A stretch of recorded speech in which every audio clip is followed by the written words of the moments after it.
Hola amigos, doy gracias a Dios por el privilegio de volver a estar aquí con ustedes.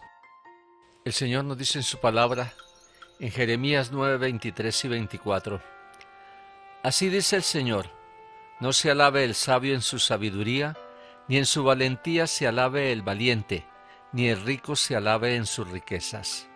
Mas alábese en esto el que se hubiere de alabar, en entenderme y conocerme, que yo soy el Señor, que hago misericordia, juicio y justicia en la tierra, porque estas cosas quiero, dice el Señor. ¿Te has preguntado alguna vez, ¿será que realmente conozco a Dios? ¿O tendremos que decir como lo expresó Job un día? Señor, de oídas te había oído, mas ahora mis ojos te ven. ¿Conocemos realmente a Dios o tenemos solo un mero esbozo de la magnitud de su grandeza?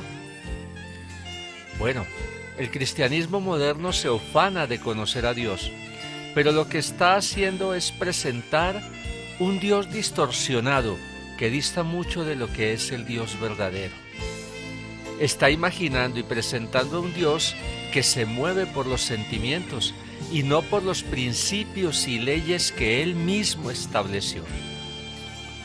El Dios que se está presentando en muchos lugares no se asemeja para nada al soberano supremo de las Sagradas Escrituras.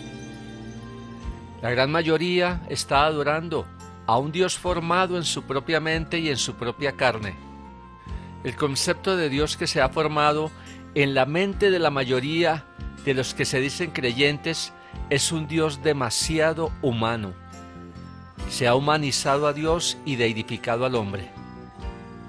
Ahora se acepta el concepto de un Dios cuya voluntad puede ser resistida. Tienes que darle permiso para que Él actúe en ti. ¿Desde cuándo Dios tiene que pedirle permiso a sus criaturas para actuar? ¿Desde cuándo el creador y dueño del universo tiene que pedir licencia para hacer algo?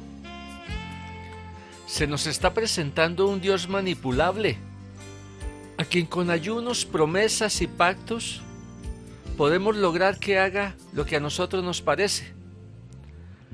Nos presentan a un Dios al que le podemos frustrar sus planes, a un Dios cuyos propósitos pueden ser derrotados, a un Dios suplicante para ver si alguien se compadece y lo acepta en su corazón, a un Dios al que los pecadores se pueden dar el lujo de aceptar o rechazar, y a un Dios que está con la mano extendida como si fuera un pordiosero en alguna esquina, anhelante por ver cuánto va a caer en su sombrero. ¿Y cómo manejamos esto? Diciendo, es que Dios es un caballero. La palabra a mí jamás me dice que Él es un caballero, porque eso es precisamente humanizarlo.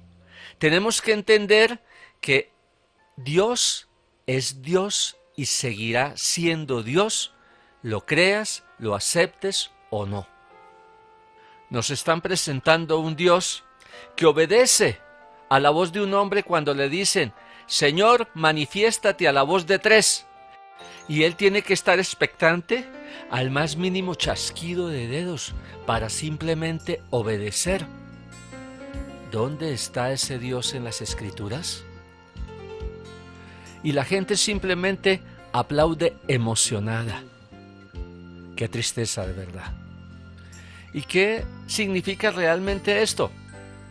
Simplemente que se perdió el temor a Dios. Nos dice la palabra en Proverbios 9:10, el temor al Señor es el principio de la sabiduría y el conocimiento del Santísimo es la inteligencia. ¿Dónde está el temor y el temblor del cristiano ante Dios? Este brilla por su ausencia en el cristianismo de hoy. Es preciso que comprendamos que aunque hemos sido salvados por su mano, debemos conducirnos ante Él con temor y temblor y no con la familiaridad de que se está haciendo gala en muchos sitios. Necesitamos, por empezar, a conocer y entender la abrumadora santidad de Dios y nuestra falta de santidad propia para temerle a Él. Esto hace tiempo que se perdió en el cristianismo. La Biblia nos exhorta a través de muchas escrituras, tanto en el Antiguo como en el Nuevo Testamento, a andar en temor delante de Dios. Es lo que menos se predica. ¿Por qué? Porque es anticomercial. El concepto de temor a Dios puede sonar contradictorio con la idea de un Dios amoroso y misericordioso.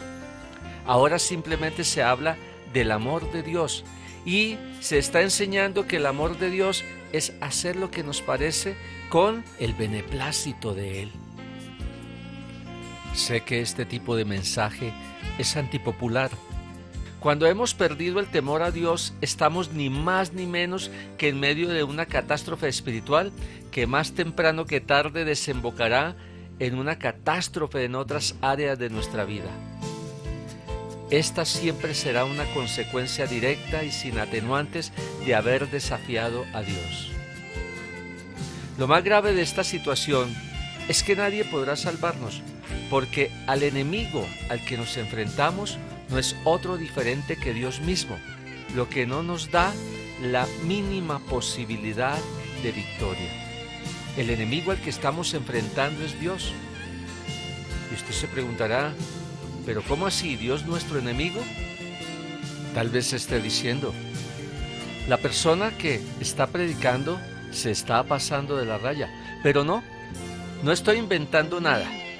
Dios, que todo lo dejó claramente estipulado en su palabra, dice: «Oh almas adúlteras, ¿no sabéis que la amistad del mundo es enemistad contra Dios? Cualquiera pues que quiera ser amigo del mundo, se constituye, se hace enemigo de Dios». Santiago 4:4. Entre los años 588 y 586 a.C., Jerusalén, la ciudad de Dios, sufrió y experimentó los tiempos más oscuros de toda su historia. Dios había dicho de esta ciudad que si alguien se atrevía a tocarla, tocaría la niña de su ojo, y aún así, a pesar de su amor, decidió enseñarle temor por cuanto lo había perdido totalmente. Era la ciudad donde él había dicho que colocaría su nombre.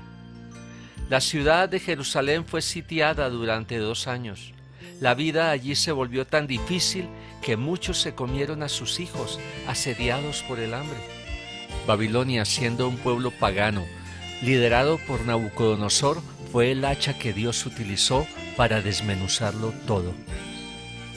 Los babilonios prendieron fuego a la ciudad, derribaron todo lo que estaba en pie, violaron las mujeres, se dedicaron al pillaje robándose todos sus tesoros. Las puertas de la ciudad, que era en que basaban la seguridad sus moradores, cayeron a tierra y sus casas fueron vorazmente consumidas por el fuego. No se sabe realmente cuántos fueron llevados al exilio, pero fueron millares, y principalmente de las clases más ricas. El templo de Salomón también, que representaba la presencia de Dios entre su pueblo, fue destruido, lo que simbolizó el rechazo de Dios a una religión hipócrita, pues su manera de vivir distaba mucho de lo que se proclamaba en el lugar de adoración. Los babilonios no dejaron piedra sobre piedra. Los sobrevivientes estuvieron cautivos por más de 70 años. Jerusalén estaba plagada de falsos profetas que profetizaban bienestar a sus moradores, siendo Jeremías el único que estaba advirtiendo sobre lo que iba a hacer Dios si no se volvían a Él. Los falsos profetas decían que todo marchaba bien y que el pueblo no tenía nada que temer. Jeremías les estaba señalando que venía destrucción inminente para el pueblo y un largo cautiverio. Dios siempre nos advierte antes de tomar una decisión en su grande misericordia. Por eso es mejor obedecer antes de que se cumplan sus advertencias y ya sea demasiado tarde, porque Él siempre cumple lo que dice. Podemos decidir pasarnos por la faja sus avisos, pero tan seguro como vino su juicio sobre la ciudad amada, Jerusalén, vendrá sobre aquellos quienes le desafían. Hoy por hoy, estamos plagados de falsos profetas que están diciendo que todo está bien, predicadores que jamás llaman al pueblo al arrepentimiento y a la santidad. Solo enseñan que Dios está a nuestro servicio, que Él está dedicado a suplir nuestros más ínfimos y necios deseos. Están alimentando a la gente con cosas que no son ciertas. Dios quiere que seas rico y cosas por el estilo.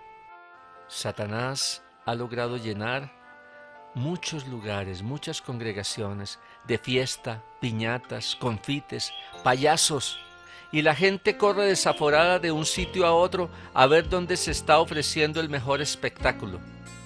La gente va de aquí para allá buscando dónde se siente mejor el Espíritu Santo. Y te voy a decir algo, si tú eres un verdadero hijo de Dios, lo tienes que sentir dentro de ti. No tienes que buscarlo en otra parte diferente. Lo sentirás porque te estará rearguyendo de pecado. Te estará haciendo saber a cada instante qué está bien y qué está mal, porque es Él quien nos conduce a toda verdad. Si no lo estás sintiendo dentro de ti y tienes que salir a buscarlo fuera, te tengo una pésima noticia. Estás en serios problemas. Y te tendrías que preguntar realmente si eres hijo de Dios. La humanidad, a través de toda su historia, ha tenido que soportar innumerables catástrofes que han traído desolación, que han traído ruina, que han traído tristeza. Y como podemos ver a través de esta pequeña reflexión, estamos prácticamente a las puertas de una catástrofe espiritual si nosotros no tomamos las medidas necesarias para evitarla.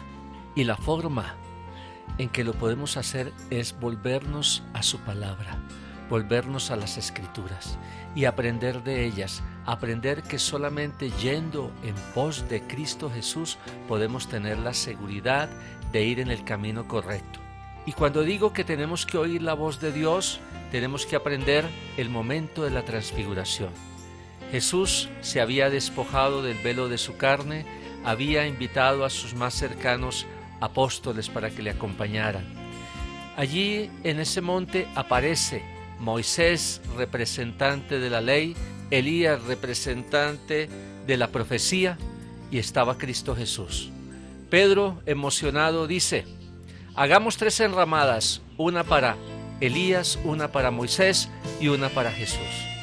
En ese momento se oye la voz de Dios, al mismo tiempo que oscurece y desaparece a Moisés y a Elías, y dice: a Jesús solamente oíd. Esta es la orden perentoria y contundente de parte de Dios: escuchar a Cristo Jesús y seguirle. Si así lo hacemos, vamos a evitar esa catástrofe que se está ciñendo alrededor nuestro. Esa será nuestra seguridad de llegar a un feliz término. Y lo más importante es saber que si lo hacemos, Dios estará de nuestra parte. Les habló su servidor Alberto Facci. Bendiciones.